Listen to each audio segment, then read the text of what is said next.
online, like yourselves grow in life and in faith. We're your hosts. I am Qudsiyah. And I am Samia. Welcome to episode 2. Today we are going to be speaking about self-development in Islam and how we can make it a part of our everyday life. Qudsiyah, you have a great story by Rumi to share.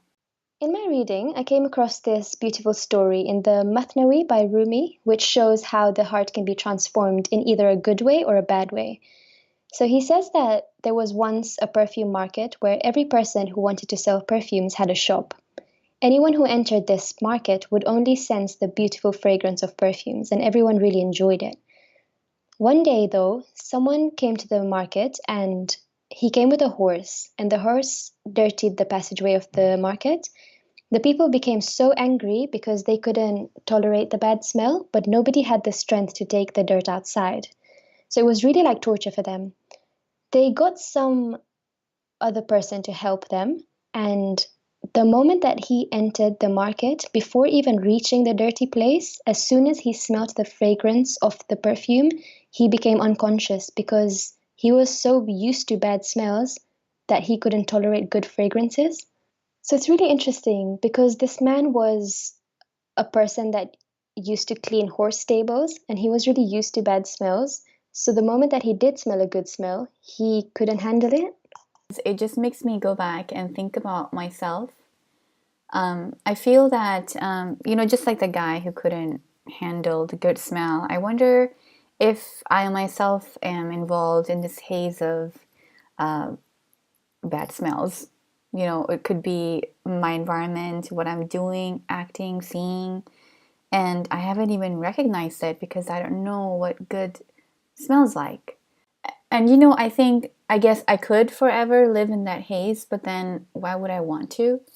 I've been able to go to some really beautiful gatherings, just a little bit, a little taste of them because they don't happen locally, and I love it. It is a very beautiful experience. And so when I think on this, but your story, I asked, like, do I really want to? But then I think I really do because I've got a taste of that perfume and it's amazing. And it would be great if I can radiate. And I think a lot of times where people are, at least me, we get stuck on is, oh, I can't do this because Shaitan is telling me, or, it's just who I am and Shaitan is always there. And I think we a lot of times blame him for things, and we can definitely take accountability for our actions. Yes, definitely. I think a lot of the things that we have within ourselves, we can take steps to improve as well. As we know in Islam, there's many differences between human beings and animals, and one way in which there is this difference is in our need for meaning and purpose in life. Whilst the basic needs can make animals very content, human beings innately look for something beyond this, something that will give them a good reason to go beyond daily routines, to cultivate inner peace and tranquility. I read something online while I was researching about this, and this quote really stuck out. I wish I knew where I read this. It just stayed in the back of my mind. But it was that if you believe your brain can grow, you behave differently. And probably animals don't really believe that. But I think we can. We can train ourselves, and we know the brain grows. Scientifically, we know that it grows. And we know that spiritually the heart grows or the brain grows. It's the same kind of concept. So I think definitely if we think on that, we claim the power and we claim the ownership of ourselves, and that really pushes us forward. And I know it does to me. If I know I can do it, that means okay, what do I need to do about it? And I think before we do anything, I do anything, before I have this desire to grow, I need to ask Allah first. Like, okay, I can grow. Yalla, please help me. I don't know how to do it. I just know that I can. Please help me find a way. Yeah, absolutely, Samia. Having that open conversation with Allah is the beginning of every single thing that we do because we essentially are nothing without Him. And even if we have this desire to grow, we might grow in the wrong way, which might not bring us closer to Him. So His hand in our growth is super important. And I feel like this awareness of growth comes from knowing yourself. And when you know yourself, you get to identify your pattern of growth and your path of growth. So, what works best for you? How do you grow in the best way? Because everyone is so different. Whilst self growth is a continuous process, let's talk about what we can do today. What are some steps that we can take starting today to grow? Well, you know how I think. I always think that we can get great example from our Prophet Sallallahu Alaihi Wasallam. And he used to, before he was, given revelation, he used to go to meditate in the cave of Hira. He used to disconnect himself from the world and just kind of go off into a place where he could have solitude. And the closer to revelation he got, the more that time increased. So he would be in this state of solitude for like a longer amount of time. And later on, even though he didn't go to the cave of Hira, he would seek some solitude during the early parts of the morning, and he would pray tahajjud. He would really connect with the divine in silence and in solitude. And I thought that was really important. So I think, in a way, that he recognized what bothered him, what was just really making him get away from spirituality was the people and the noise. And so I think that's when it comes to what is that noise that's bothering me and what can I do about it? Because it's very personal. Absolutely. We really need time to collect our thoughts and recollect our thoughts, contemplate over the creation of Allah and even the progression of our souls. It's really interesting that you mentioned that noise because that makes so much sense to me. I recently realized that my biggest noise is social media and also my phone or technology. And being more mindful of that and trying to cut out that kind of noise has opened so much space in my life. It's really helped me be present and more focused and more calm within myself. So, what about you? What do you do to cultivate that kind of space in your life? And what are your sources of noise? Personally, if I was to answer this question, my sources of noise, I don't really have a lot going on around me. It's not like I'm a very outgoing person. I stay home. I don't have any children. I have pets. And I think my noise comes from the phone. That would have to be it. Because all around me, I don't have a lot of distractions. I can really shut everything out. That's actually, I think, a great blessing that I have. And sometimes it can be taken away because I have to do this on my phone. I actually personally really like to have my phone on silent. I know a lot of my family hates me for it because, I don't respond on time. But it's really important for me to get to my phone when I want to and not be like on call on the phone. It's so frustrating. And so for me, that's really big. I know I need to be better on this, but I know one way I do that constantly and consciously is by putting it on silent. Yes, exactly. Sometimes I'll even put my phone on airplane mode for the whole day and allow myself 2 checks.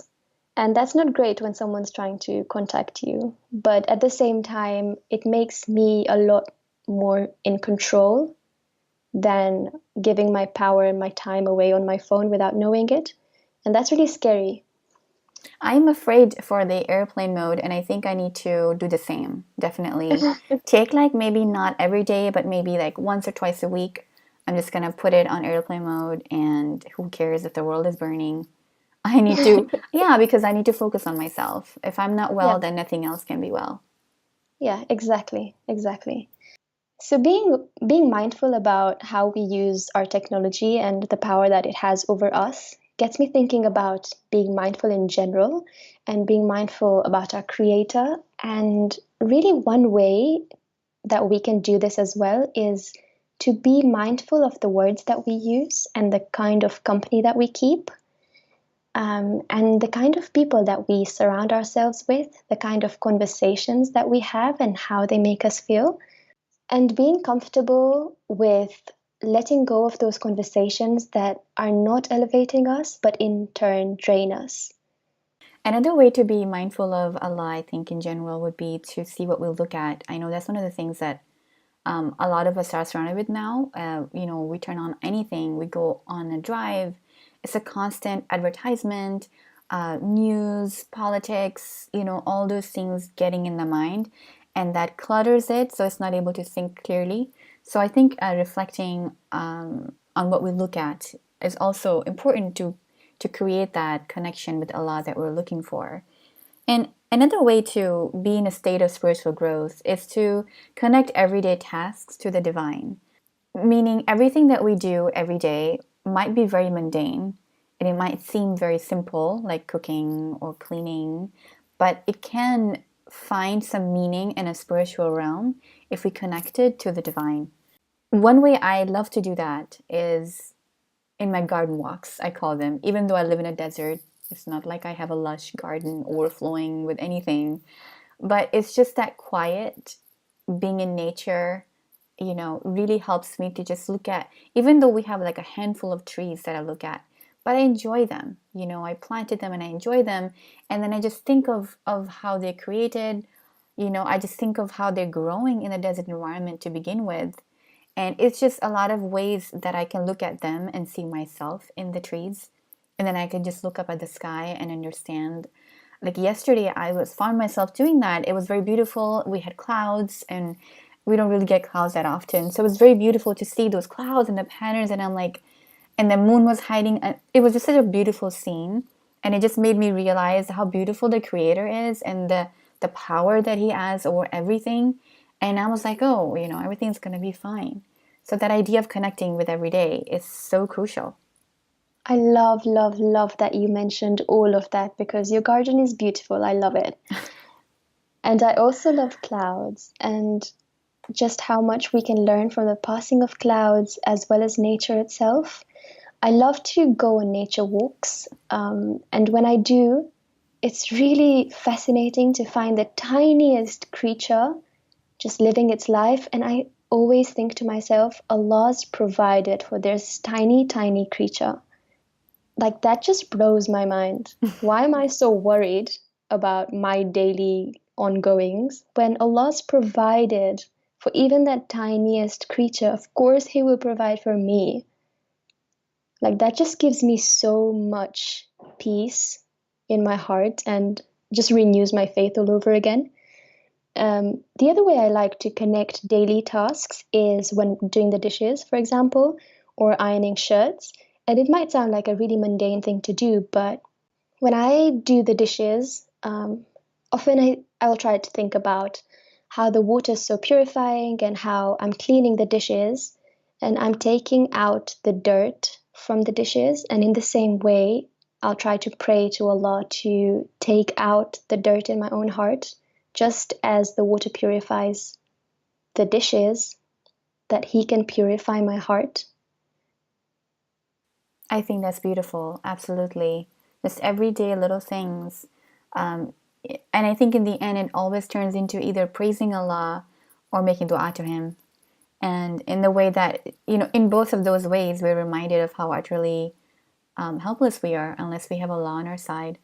Gratitude is such a big part of it as well. Wow. It really is. And I understand and look at spiritual growth, and it's so crucial and important. And I think a lot of the times these days we focus a lot on personal growth. If you go to a bookstore, there's like a huge section of self-help books, which is wonderful. I think we need those resources.